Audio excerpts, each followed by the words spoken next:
Essa proposta de discussão partiu do eminente ministro Alexandre de Moraes. E para entender o que foi pautado e o que foi discutido nessa sessão de julgamento, é importante a gente relembrar alguns passos, alguns acontecimentos que sucederam dentro do julgamento da revisão da vida toda. Pessoal, no dia 8 de março de 2022, que era o último dia do prazo para eventual pedido de destaque e, consequentemente, para a consolidação da revisão da vida toda no Supremo Tribunal Federal, nós tivemos a formalização de um pedido de destaque, faltando 20 minutos apenas para o final do julgamento, proferido, feito pelo ministro Nunes Marques. Em razão desse pedido de destaque, pessoal, a princípio o processo teria a sua retomada de julgamento em plenário presencial com o placar zerado. Lembrando que, quando o pedido de destaque foi feito, nós tínhamos 11 votos já proferidos. Ou seja, pessoal, todos os ministros haviam votado. A votação estava, teoricamente, encerrada, mas acabou não finalizando em razão desse pedido de destaque que, teoricamente, veio a anular os votos e o processo remetido a plenário presencial. Ocorre, pessoal, que o ministro Marco Aurélio, que era o relator desse processo, após a sua votação, ele se aposentou. E aí, o ministro André Mendonça, que foi o ministro recentemente empossado, indicado pelo Poder Executivo, assumiu a posição do Marco Aurélio e passou a ser, inclusive, recentemente, relator desse processo. Então, pessoal, caso esse processo viesse a ter o seu julgamento reiniciado em plenário presencial, ficava a dúvida com relação à validade, à manutenção do voto do ministro Marco Aurélio, uma vez que aposentado ele não poderia mais defender sua posição. E seria justo o ministro André Mendonça fazer as suas vezes, muito possivelmente com outro entendimento com relação ao tema proposto.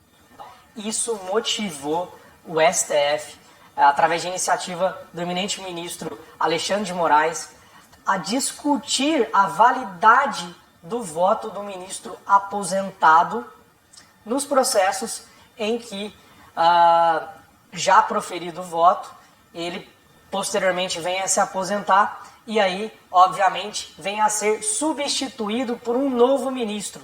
Se esse novo ministro votaria em seu lugar, em caso de pedido de destaque e remessa desse processo a plenário presencial, ou se haveria a manutenção do voto do ministro aposentado. Acertadamente, por maioria de votos, o STF entendeu que a resolução 642 não atende ao melhor direito, porque, pessoal, nós temos tanto o regimento interno do STF quanto o Código de Processo Civil prevendo essa situação, que caso haja a votação de um ministro que vem posteriormente a se aposentar e haja um pedido de destaque e esse processo seja reiniciado em plenário presencial, o voto desse ministro aposentado, ele deve permanecer, ele não pode ser substituído. A resolução 642 vinha em afronta a esses entendimentos, ao próprio entendimento do STF e ao entendimento do Código de Processo Civil. Portanto, na sessão do dia 9 de junho de 2022, o STF decidiu que o voto do ministro Marco Aurélio na revisão da vida toda vai prevalecer, vai valer, não oportunizando ao ministro que veio a substituí-lo uma nova votação. Outra coisa que foi de suma importância, que dentro do debate, no decorrer do julgamento, que foi mais de uma hora ali de debate entre os ministros, o eminente ministro Ricardo Lewandowski levantou 2 pontos de extrema importância que foram debatidos durante essa sessão, porém não compuseram o julgamento. Mas foi muito importante porque os ministros puderam enfrentar esse assunto e emitir suas opiniões para possível futuro adequação também da resolução 642 nesses termos. O ministro Lewandowski suscitou 2 pontos de extrema importância, que de fato causou incômodo após a realização desse ato, que foi o pedido de destaque do Nunes Marques, já com os 11 votos proferidos, e é justamente para discutir essa legitimidade.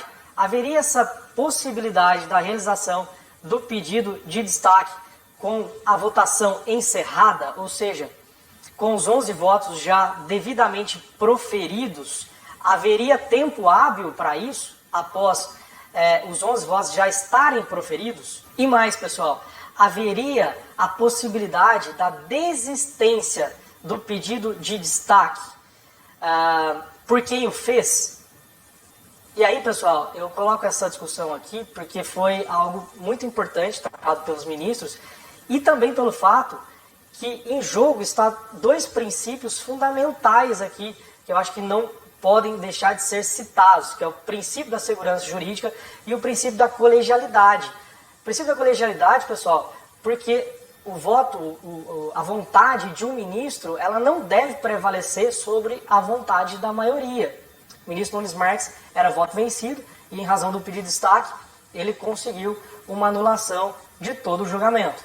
Me parece realmente desproporcional e também me parece muito pertinente o debate com relação a esses dois temas reflexos ao projeto de discussão proposto pelo ministro Alexandre de Moraes. Bom, pessoal, apesar de ter passado um pouco despercebido por quem fez a análise desse julgamento, mas realmente isso ocupou a pauta do debate dessa sessão e ao menos 4 ministros proferiram as suas opiniões com relação a essa questão, incluindo o ministro que proferiu o destaque, o ministro Nunes Marques, que foi a favor da impossibilidade de realizar o pedido de destaque após os 11 votos proferidos, acompanhado pelo ministro Alexandre de Moraes, pelo ministro Ricardo Lewandowski e também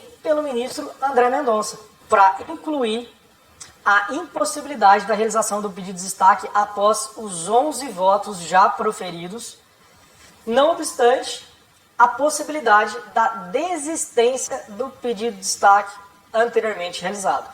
Se assim for feito, pessoal, e me parece o melhor critério de justeza aqui, a retomada do julgamento da revisão da vida toda será tão simplesmente para anunciar o placar anteriormente proferido de 6 votos a favor dos aposentados contra 5 votos a favor do INSS.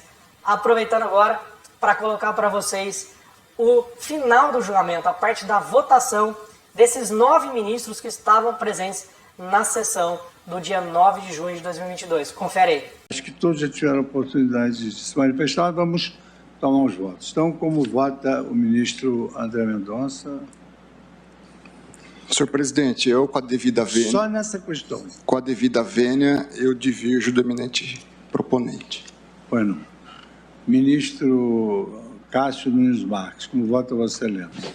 Senhor presidente, com todas as considerações que já foram feitas e ficou bastante claro que não se trata tão somente do caso concreto, mas de todos os processos, que são mais de 25 processos em que foram pedidos, em que há pedidos de destaque, e em todos eles serão preservados os votos dos ministros que já se aposentaram e já estavam lançados no plenário virtual. Eu acompanho a proposta. Não tenho divergência. Agora, como vota o ministro... Como vota o ministro Luiz Edson Fachin? Muito obrigado, senhor presidente. Cumprimento Vossa Excelência, as eminentes ministras, os eminentes pares. Nessa questão de ordem específica, senhor presidente, há 3 razões que me levam a acompanhar a proposição de Sua Excelência, o ministro Alexandre de Moraes, com a vênia da divergência. Portanto, acompanham o eminente ministro Alexandre de Moraes. E como vota Vossa Excelência, ministro Roberto Barroso? Nós estamos decidindo, presidente, eu quero ter certeza de que tendo um ministro votado no plenário virtual, supervenientemente se aposentado, havendo pedido de destaque para reinício do julgamento em plenário físico, aquele voto dado pelo colega que se aposentou é computado. É essa a questão de ordem. Eu estou de acordo com ela. Como vota Vossa Excelência, nossa vice-presidente, ministra Rosa Weber? Obrigada, presidente. Eu acompanho integralmente a proposta do ministro Alexandre de Moraes. Como vota Vossa Excelência, ministra Carmen Lúcia? Também eu, senhor presidente, acompanho integralmente a formulação apresentada na proposição do ministro Alexandre de Moraes, a quem acompanho. Como vota Vossa Excelência, nosso vice-decano? Senhor presidente, pedido vênia ao ministro André Mendonça, eu acompanho o ministro Alexandre de Moraes. Eu também, pedido vênia a Vossa Excelência, ministro André Mendonça. Eu acompanho a questão de ordem levantada pelo ministro Alexandre de Moraes. 1, 2, 3, 4, 5, 6, 7, 8. Então, temos 8 votos acolhendo a questão de ordem e um voto divergente, fica aprovada a questão de ordem. A forma como o STF conduziu o julgamento dessa sessão do dia 9 de junho de 2022.